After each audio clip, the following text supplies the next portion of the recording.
Welcome to Mobick Explained, your gateway to the Mobick ecosystem.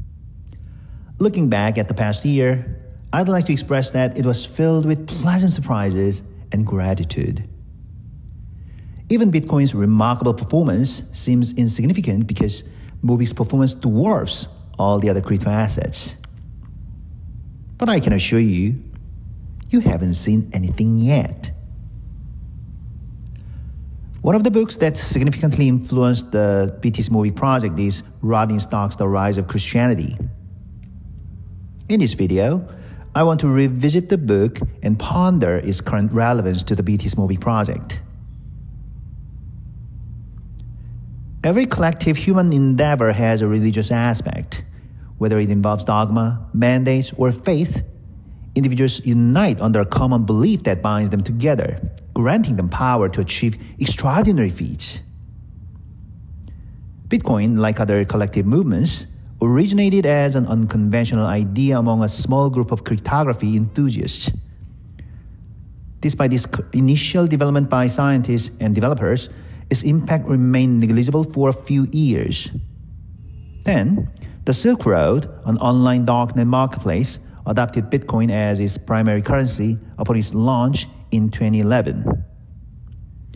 With the Silk Road as a catalyst, Bitcoin experienced exponential growth akin to the spread of religious movements and epidemics. Stark, in his book, explains why and how religious movements grow. He argues that religious convergence is more likely when people have or develop stronger attachments to members of the group than they have to non-members. Stark infiltrated a unification church and found that networks of family and friends played a significant role in conversion. He also observes that new religious movements primarily attract converts from the ranks of the religiously inactive and discontented.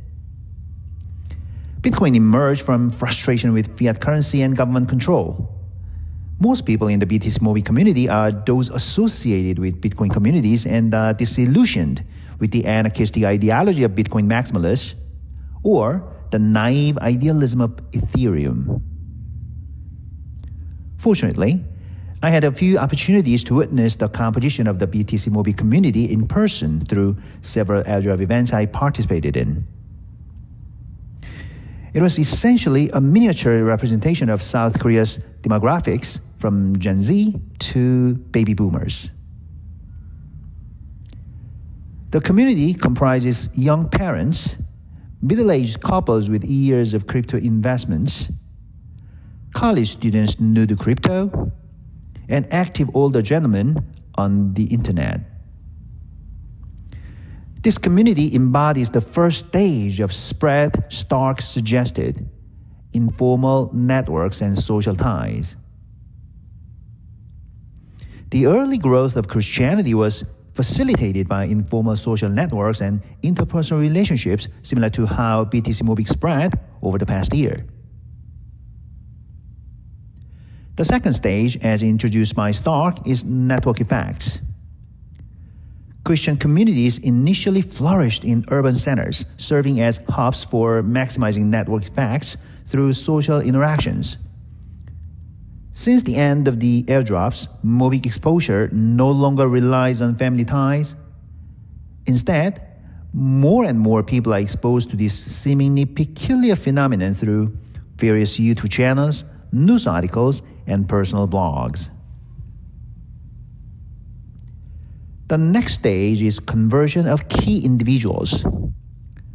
Stark suggests that the conversion of influential and high-status individuals played a crucial role in the spread of Christianity. These conversions not only elevated the social status of the religion, but also contributed to its credibility and acceptance in wider society. BTCMobick's partnership with JTBC and Hanyang University marks the beginning of this conversion. JTBC is considered one of the major television networks in South Korea, with some TV shows boasting over 20% viewer ratings, even in the YouTube era. Hanyang University will establish master's programs focusing on currency and money laundering, providing an academic backbone for this project. These partnerships are perfect platforms that can add credibility to the project and facilitate its acceptance in wider society. The last stage is coping with crises. Stark highlights the Christian response to epidemics and plagues as a factor contributing to the religion's growth. The emphasis on caring for the sick and the social support within Christian communities helped attract new converts during times of crisis. Similarly, South Korea faces an imminent depopulation crisis on top of the North Korean threat. With the world's lowest 0.7 birth rate, likely decreasing its population from today's roughly 51 million to fewer than 35 million by the late 2060s.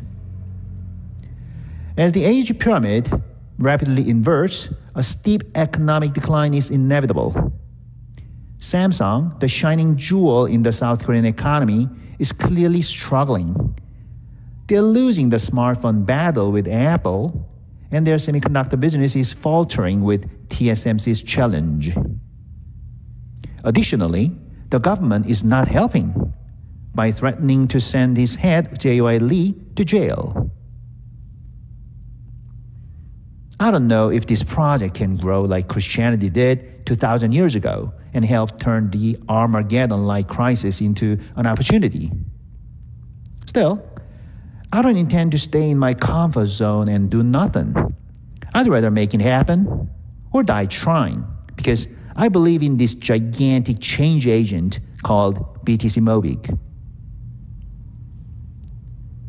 What we are about to witness in 2024 is the conversion of key individuals. Who will join first? I can't wait to see what the future holds for this project. The hype never dies. Happy New Year. Mobick Probe, signing off.